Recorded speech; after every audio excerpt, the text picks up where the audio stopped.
కాకినాడ జిల్లా పిఠాపురం నియోజకవర్గం చిత్రాడలో ఈ నెల 14వ తేదీన జరగనున్న జనసేన పార్టీ ఆవిర్భావ సభకు అన్ని ఏర్పాట్లు పూర్తి చేశామని AP TIDCO chairman Janasena party జాతీయ మీడియా ఇన్ఛార్జ్ వేములపాటి అజయ్ తెలిపారు. స్థానికంగా ఏర్పాటు చేసిన మీడియా సమావేశంలో ఆయన మాట్లాడుతూ ఈ సభ ఇక్కడ జరుపుకోవడం ఒక చరిత్రాత్మక ఘట్టమని అన్నారు. పిఠాపురం నియోజకవర్గ ఇన్ఛార్జ్ మర్రెడ్డి శ్రీనివాస్ మాట్లాడుతూ కనీ విని ఎరుగని రీతిలో పండగ వాతావరణంలో ఈ సభ జరుగుతోందన్నారు. పార్టీ అధినేత పవన్ కళ్యాణ్ ఆదేశాలతో మంత్రులు, ఎమ్మెల్యేలు, ఎమ్మెల్సీలు, జనసేన పార్టీ ముఖ్య నాయకులు, కార్యకర్తలు గత 10 రోజులుగా ఏర్పాట్లను పర్యవేక్షిస్తున్నారని తెలిపారు. ఆవిర్భావ దినోత్సవం 12వ ఆవిర్భావ దినోత్సవం పిఠాపురంలో చేయడం ఎంతో సంతోషంగా ఉంది. పిఠాపురం అంటేనే అదొక ఎమోషన్. ఇక్కడ ప్రజలు చాలా స్వాగతించి అందరినీ మేము ఇక్కడ ఉన్న 2 నెలలు పిఠాపురం అందరూ మేము ఎప్పుడు కూడా ఇప్పటికి కూడా మర్చిపోలేము. ఇవాళ కూడా మేము ప్రతి ఒక్కరితో ఇక్కడున్న పిఠాపురం ప్రజలందరితో కూడా కంటిన్యూస్గా టచ్లో ఉంటూ సో పిఠాపురంలో సభ పెడుతున్నారు అనగానే ఇది బ్రహ్మాండమైన సభ కాబోతున్నది. పిఠాపురంలో కళ్యాణ్ గారు ఏదైతే ఎమ్మెల్యేగా డిప్యూటీ సీఎంగా ఈ నియోజకవర్గాన్ని ఆయన రిప్రజెంట్ చేస్తున్నారో అటువంటి పిఠాపురంలో సభ అనగానే మన రాష్ట్రంలోనే కాకుండా తెలంగాణ రాష్ట్రం నుంచి నలుమూలల నుంచి కూడా జనాలు మాకు మెసేజ్ చేయడం మొదలుపెట్టారు. మేము వస్తున్నాము పిఠాపురానికి, మాకు ఎటువంటి అరేంజ్మెంట్స్ చేస్తారని.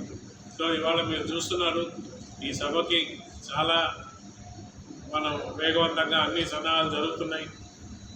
మనోహర్ గారు, అలాగే హరిప్రసాద్ గారు, ఇవాళ దుర్గేష్ గారు, మన స్టేట్లోని పెద్ద నాయకులు అందరూ కూడా ఇవాళ రాజుగారు మన చోడవరం నుంచి వచ్చి పిఠాపురానికి సమన్వయకర్తగా ప్రతి ఒక్క రోజు పిఠాపురం అంతా జరుగుతున్నారు.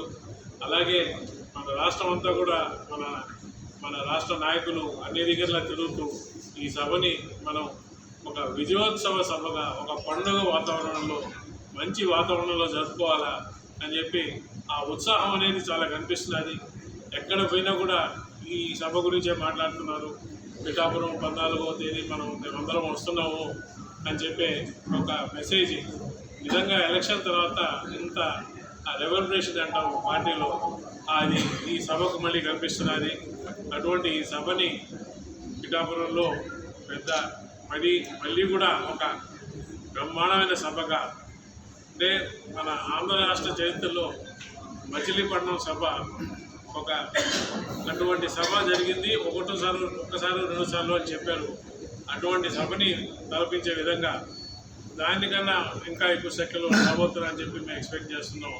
సో దానికి కావాల్సిన ఏర్పాట్లు అన్నీ కూడా ఇక్కడ లోకల్గా ఉన్న మా మర్రెడ్డి శ్రీనివాస్ గారు అయితేమి, లేదు రాష్ట్ర నాయకులు అందరూ కూడా ఇక్కడనే 8వ తేదీ నుంచి క్యాంప్ చేసి ప్రతి ఒక్క అన్ని రకాల ఇట్లా వచ్చే వాళ్ళకి వసతులు అయితేమి, స్టేజ్ గురించి అయితేమి, సభా ప్రాంగణం అయితేమి, సెక్యూరిటీ పరంగా అయితేమి అన్ని విధాలా చూస్తున్నారు. సో ఈ సభని మీరందరూ కూడా మీ ప్రెస్ మిత్రుల నుంచి మేము అడిగేది ఏంటంటే మీరు కూడా బాగా కవరేజ్ ఇచ్చి ఈ సభ యొక్క విశేషాలు రోజులు అందరికీ తెలపండి. మేము కూడా మా తరఫు నుంచి సభా విశేషాలు మేము మీకు ఎప్పటికప్పుడు తెలుపుతుంటాం. మీకు అక్కడ ప్రాంగణంలో కూడా సభా ప్రాంగణంలో మీడియాకి ఒక అరేంజ్ చేస్తున్నాం. ఆ రోజు మీకు అందరికీ తెలపడం జరుగుతుంది. మీకు ఎక్కడ మీరు పని చేసుకోవడానికి, మీటింగ్ బాగా కవరేజ్ చేసుకోవడానికి మీ అందరి యొక్క సహాయ సహకారాలు కోరుకుంటూ ఈ సభని అందరూ విజయవంతం చేస్తామని, ఈ సభని మంచి వాతావరణంలో, పండుగ వాతావరణంలో అందరూ వచ్చే వాళ్ళందరూ కూడా సేఫ్గా వచ్చి ఈ సభని అటెండ్ చేసి మళ్ళా అంతే సేఫ్గా వాళ్ళు ఇల్లు చేరుకోవాలని చెప్పి కళ్యాణ్ గారు ఎప్పుడు చెప్తుంటారు ఈ విషయం మీద.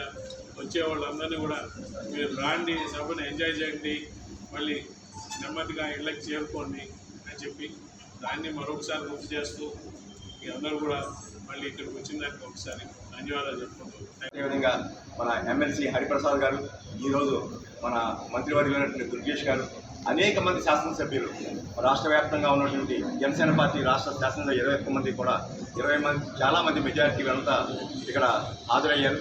2 రోజులుగా కాకినాడలో కంట్రోల్ రూమ్ ఏర్పాటు చేశారు. ఇవన్నీ కూడా పర్యవేక్షణ చేస్తారు.